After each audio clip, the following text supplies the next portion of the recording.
Eu ouvi o som dos pratos quebrando e os gritos vindo da casa ao lado. Quando entrei, vi a dona Lourdes chorando no chão enquanto o filho dela, um marmanjo de 30 anos, chutava a mesa porque o almoço não estava pronto. Eu sou o João, e o que mais me doeu não foi a bagunça, foi ouvir aquela mãe dizer: "Ele quebra tudo, João, mas ele não me bate."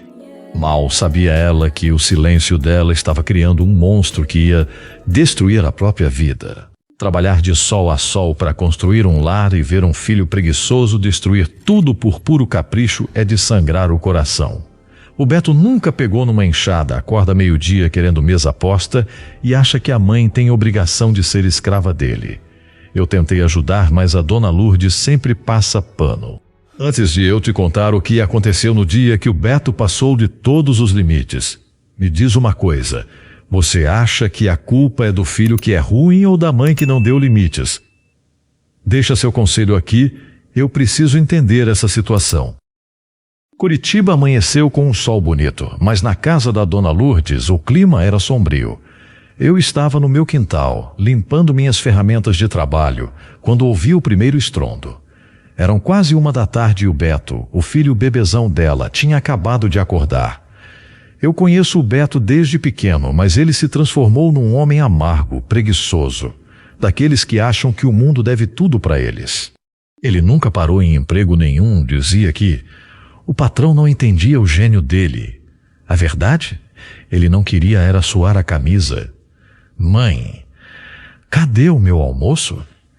Eu não te pago para ficar sentada", ele gritou. Detalhe, ele não pagava um centavo de conta. Eu senti um arrepio. A dona Lourdes, uma mulher de ouro, correu para a cozinha com as pernas trêmulas. O abriu ali. Como uma mãe tão boa criou alguém tão cheio de ódio pelo trabalho? Eu bati na porta dela com a desculpa de pedir um pouco de açúcar, só para ver se ela estava bem. A cozinha estava um caos. Um prato de cerâmica estava estraçalhado no chão e o cheiro de feijão queimado tomava conta. O Beto estava deitado no sofá, com o celular na mão, nem olhou para mim. A Lourdes estava tentando limpar tudo rápido, escondendo as lágrimas. "Tá tudo bem, João. Foi só um acidente", ela disse com a voz falhando. Eu olhei para ela e disse: "Lourdes, esse rapaz precisa trabalhar, precisa de limites." Ela me olhou com uma dor que eu nunca vou esquecer e respondeu: "Ele é jovem, João. A vida tá difícil para ele. Ele quebra as coisas quando fica nervoso, mas ele não me bate, ele é um bom menino." Aquela frase me deu um nó no estômago. O passar pano dela era o combustível que ele precisava para continuar sendo o parasita que era. Passaram-se alguns dias. Eu recebi um convite para fazer um serviço de pedreiro numa rua próxima e tentei indicar o Beto para me ajudar. "Lourdes, fala para ele que eu pago a diária. É serviço simples." Ela ficou toda feliz, achando que era o começo da mudança. No dia seguinte, cadê o Beto? Não apareceu. Fui lá ver o que tinha acontecido. Eram 11 da manhã e ele estava dormindo com o ventilador no máximo. Quando a Lourdes tentou acordar ele dizendo que eu estava esperando, ele deu um chute na porta do quarto que arrancou a dobradiça. "Eu não vou trabalhar no sol para ganhar merreca, velha louca", ele berrou. Ele levantou com os olhos injetados, foi para a cozinha e começou a varrer tudo o que estava em cima da mesa para o chão. Garrafas de vidro, potes de comida, tudo voando, e a Lourdes ali, parada, assistindo o patrimônio dela ser destruído pelo próprio sangue. Eu entrei na casa e segurei o braço dele. "Beto, para com isso agora. Respeita a sua mãe." Ele me olhou com um desprezo que só quem nunca teve que lutar por nada na vida tem. "Sai daqui, João. Você é só um peão, não se mete na minha família." A Lourdes entrou na frente chorando, pedindo para eu não brigar com ele. "Deixa ele, João. Ele está estressado porque não consegue emprego." Estressado? O cara acordava meio-dia e a mãe ainda defendia.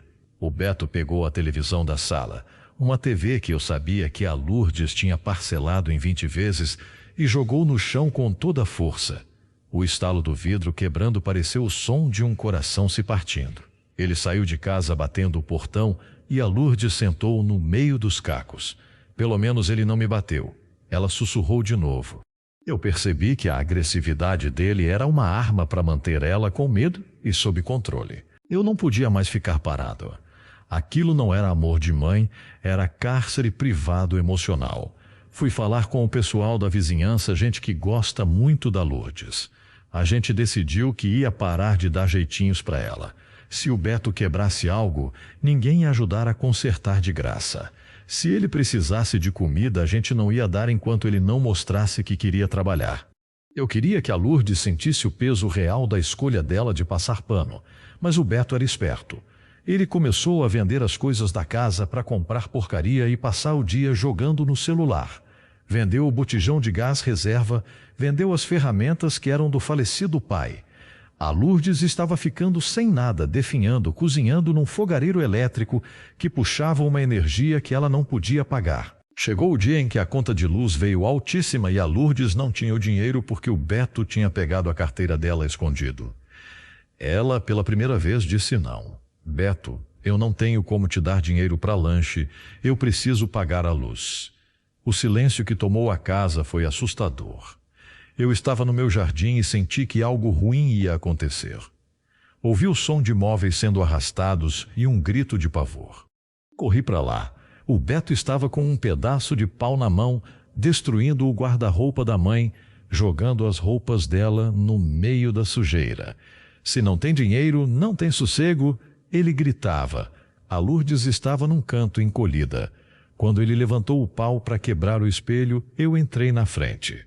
Basta, Beto. Agora chega. Veio para cima de mim, mas o trabalho pesado me deu braços fortes que o videogame nunca deu para ele. Eu o imobilizei e chamei a polícia. Os vizinhos apareceram na janela, todos indignados. A Lourdes, mesmo ali vendo o filho ser algemado, tentou interceder. Não leva ele, seu guarda? Ele só quebrou a mesa. Ele não me bateu. Um dos policiais, um homem experiente, olhou para ela e disse: minha senhora, quebrar o seu psicológico e o seu lar é uma agressão tão forte quanto um soco. Hoje é a mesa, amanhã é a senhora. O Beto saiu dali gritando que ia se vingar de todo mundo, que a culpa era da mãe, que era uma fracassada.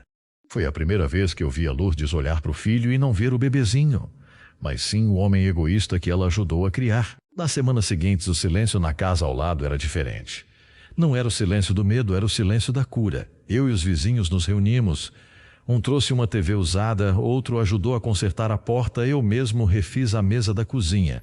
A Lourdes começou a fazer doces para fora para pagar as dívidas que o filho deixou.